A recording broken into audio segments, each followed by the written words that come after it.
The waiter hadn't even finished pouring the water when my mother made her statement.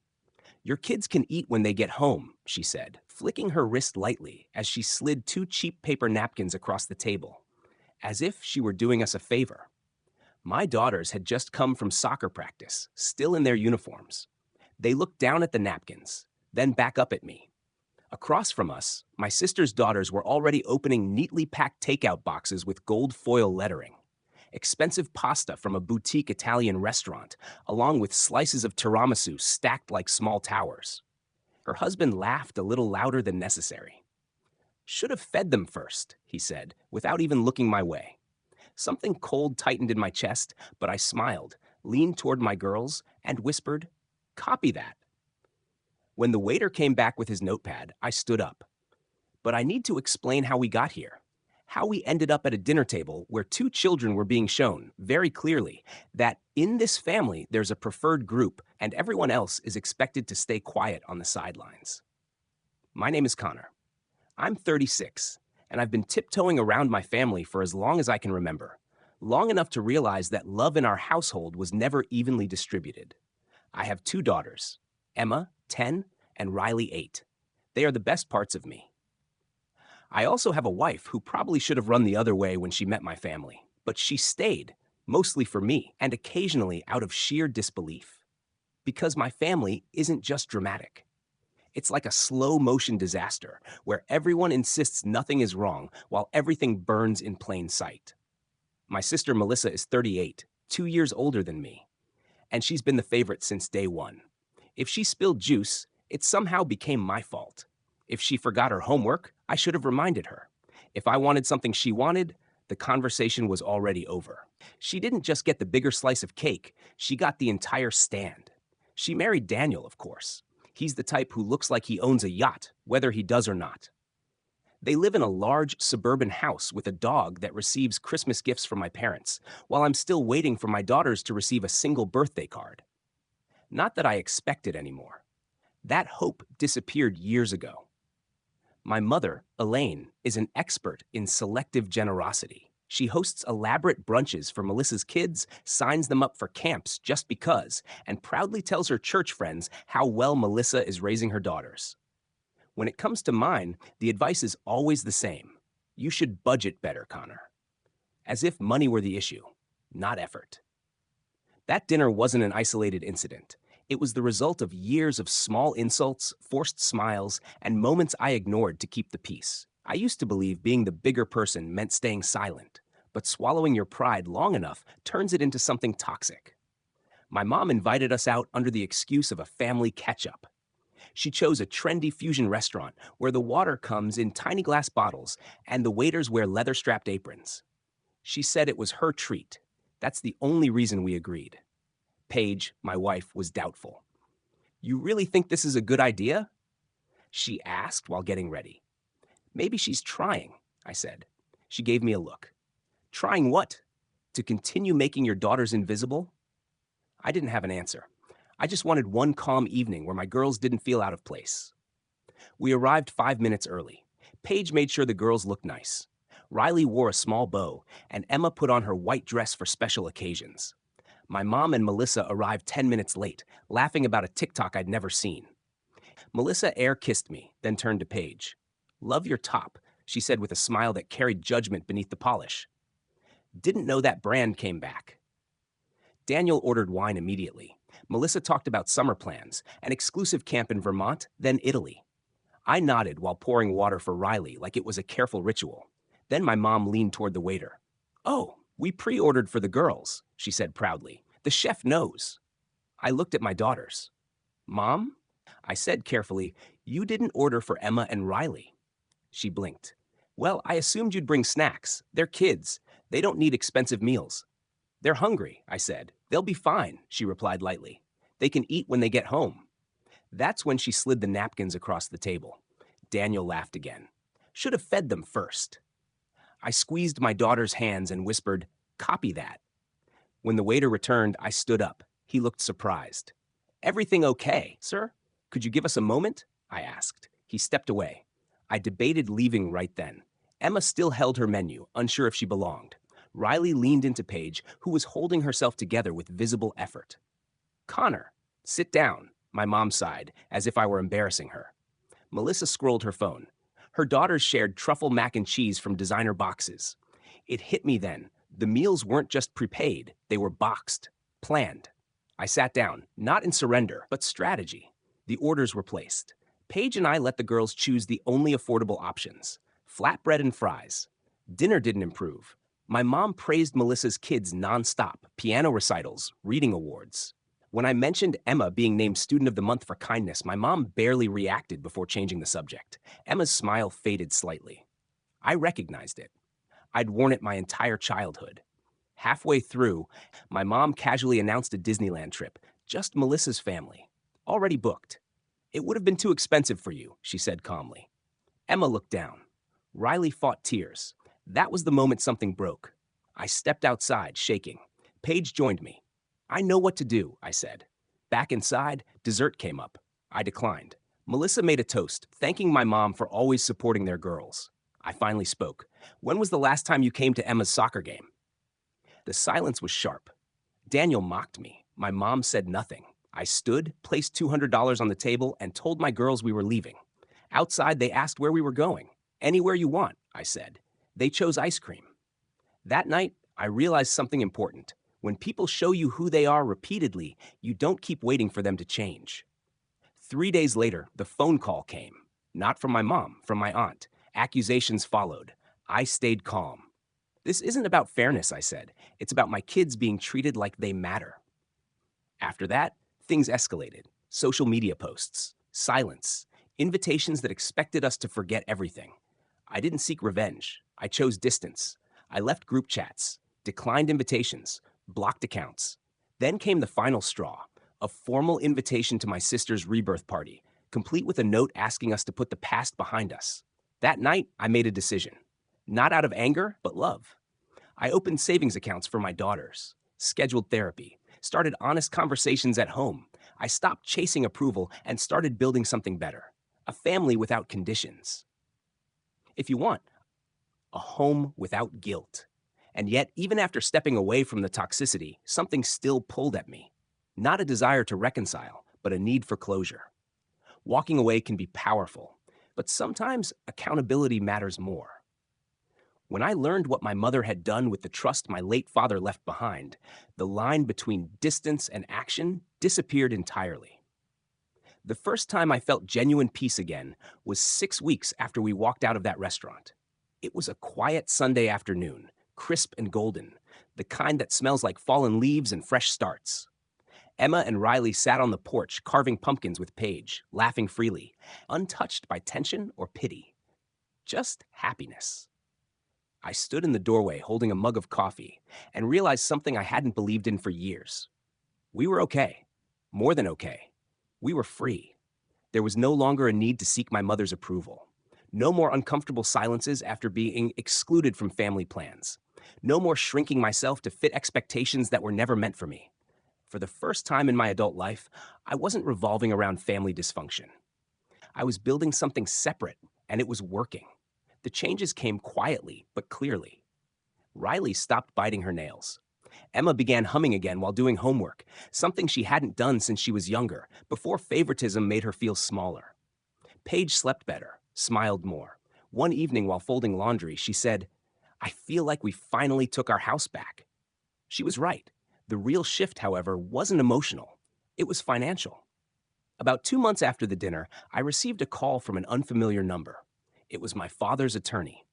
He explained that after my dad passed 10 years earlier, he had established a modest trust for his grandchildren, just under $60,000 total, to be evenly distributed once each child turned 18. My mother was named trustee. The lawyer contacted me because I'd never responded to the paperwork. "I never received any," I said. He paused. "That's unusual. You're listed as a contact, along with your sister. Melissa signed her documents 3 years ago.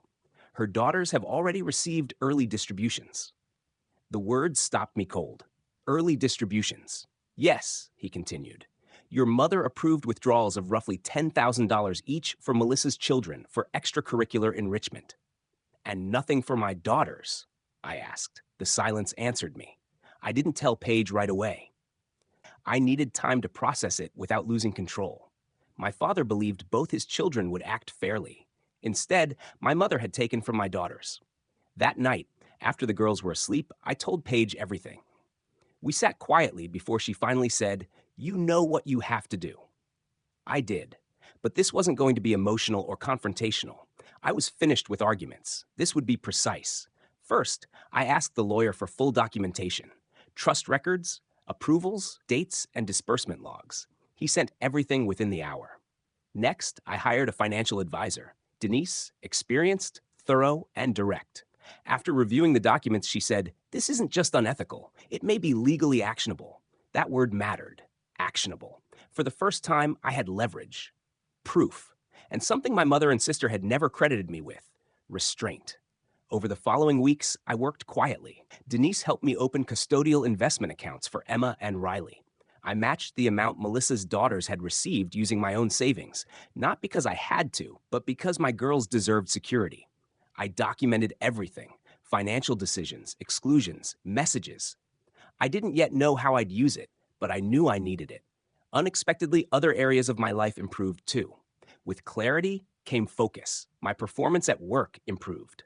I landed a new client that doubled my quarterly commission and was offered a leadership training opportunity I'd been passed over for before. For once, I felt intentional in how I was moving forward. 3 months into our separation from the family, my mother texted, "Thanksgiving at Melissa's. No apology, no acknowledgement, just expectation." I didn't respond. We spent Thanksgiving at home. Board games, construction paper decorations, mismatched plates. It was one of the happiest holidays we'd had. Christmas brought another message, this time an email to Paige. My mother wrote that she missed the girls and suggested taking them out alone. "Let's not punish the kids over adult issues." I replied with one sentence: "They're not available to be taught that affection is conditional." Melissa responded days later with a social media post about the true meaning of family. I didn't react. I was planning something more meaningful. In January, I filed a formal petition requesting removal of my mother as trustee, citing breach of fiduciary duty, unequal distribution, and lack of transparency. I didn't announce it. I let the documentation speak. Then came the response. A certified letter arrived from my mother's attorney. It denied wrongdoing and warned that legal costs would be drawn from the trust itself. The message was clear. She would fight. That changed everything. I took a week off work to focus on strategy. While reviewing records, one smaller transaction stood out: a $1,500 reimbursement labeled beneficiary liaison travel.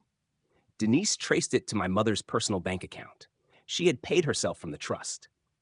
Digging deeper, I reviewed my father's original will and found a clause stating that all grandchildren were to receive equal opportunity for educational and developmental support. That language mattered. Then I found an old contact, the consultant who helped my father create the trust. He confirmed my father's intent: no favoritism, equal treatment, and a reassignment clause buried in the appendix. The numbers were undeniable. Over $20,000 had gone to Melissa's children. Mine had received nothing. I now had documentation, intent, and legal standing. The final piece came unexpectedly. A message from someone I barely knew, Melissa's old friend, who overheard a brunch conversation where my mother and sister joked about using trust money before I even knew it existed. That was confirmation. This was no longer about distance. It was about accountability. And this time, I was ready. She said, "I told Mom to route the remaining amount through Riley's former dentist if she needed a clean withdrawal. He owes us." I read that sentence at least 5 times. Riley's old dentist, the one she stopped seeing 2 years earlier when we changed insurance. I went back through the disbursement records, and there it was: a $2,400 withdrawal labeled as a dental procedure for RW. I had never approved it. I never signed anything. It wasn't for my Riley, but on paper it looked legitimate. I added it to the evidence file. At that point, I had a clear pattern: fabricated expenses, testimony from witnesses, a reassignment clause, and documentation that strongly suggested misuse of funds and fraud. I wasn't just standing on solid ground. I had leverage. Still, I didn't act immediately. I waited, not to recover what belonged to us, but to make sure the truth came out exactly as it should. This was no longer about money. It was about accountability. The morning of the hearing was quiet, almost too quiet. It had rained overnight, and the sidewalks were still damp, leaves stuck to the ground in patches of orange and brown.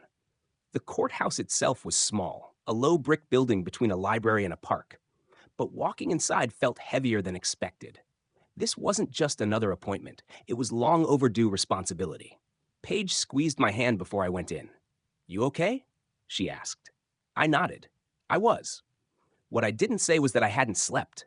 Not because I was afraid of losing, but because I'd waited so long for this moment that I wasn't sure how to feel now that it had arrived. The hearing wasn't dramatic. It took place in a modest probate courtroom with old chairs and harsh lighting that made everyone look worn down. But appearances didn't matter. I was there to present the facts, clearly and precisely. My mother sat across from me in a rigid gray blazer, her lips pressed tight. Melissa wasn't there. She'd chosen to stay away. I imagined she assumed this was routine, that I'd fail, and that nothing would change. I hoped she stayed confident. I wanted this to catch them off guard. The judge, a woman in her 60s, with silver hair and focused eyes, called the case.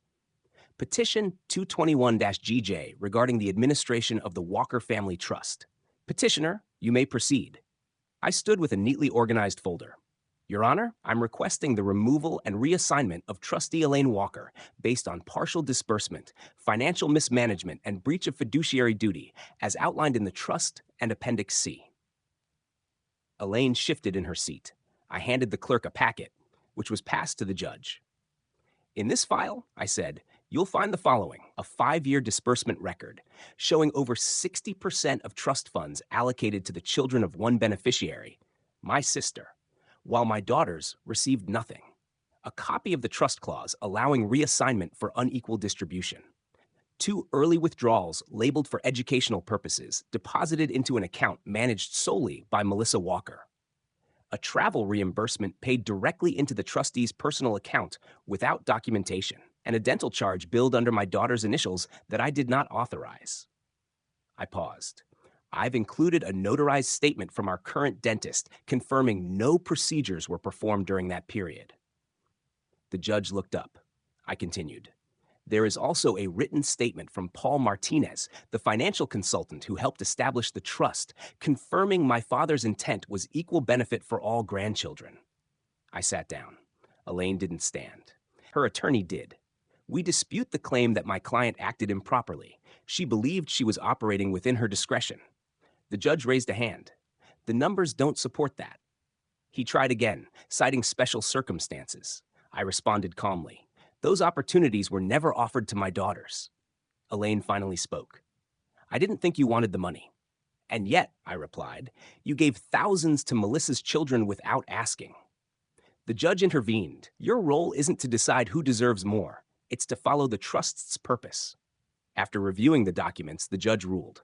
Elaine Walker was removed as trustee. A neutral fiduciary would be appointed. A full forensic audit was ordered. I didn't react outwardly, but inside I felt lighter. Outside, Paige was waiting. She knew the result by my expression.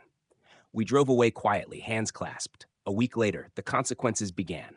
Melissa sent angry messages, posted verses about forgiveness, then pictures meant to signal resilience. I didn't respond. 2 days later, the new trustee confirmed all disbursements were frozen pending audit.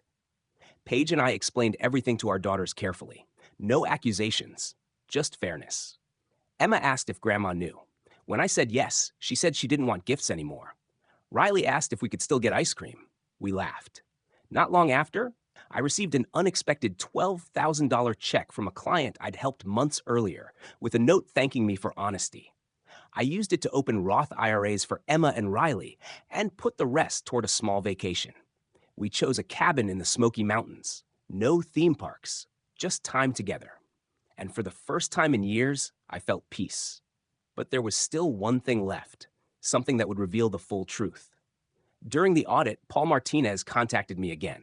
He'd found a letter my father had written, meant to be opened only if there was conflict over the trust. It arrived sealed, addressed to Elaine. The letter was honest and direct. My father explained his fear of favoritism, his concern over Melissa's demands, and his insistence on fairness. He ended with a clear instruction. If Elaine couldn't treat all grandchildren equally, she should step aside. That letter was added to the audit. The findings were worse than expected. Over $28,000 improperly distributed. Thousands more claimed as undocumented trustee expenses. A civil complaint followed. Elaine eventually sent an email blaming me, expressing embarrassment and regret.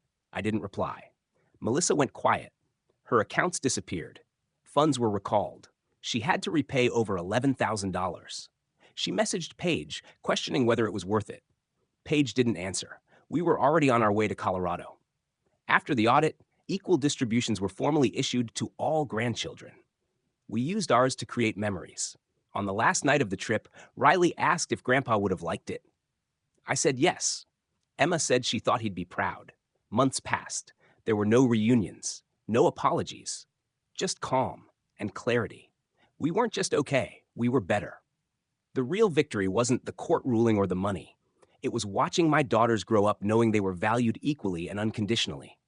So if you're wondering whether speaking up is worth it, whether choosing truth over comfort leaves you with nothing, I'll tell you this. I walked away with everything that mattered.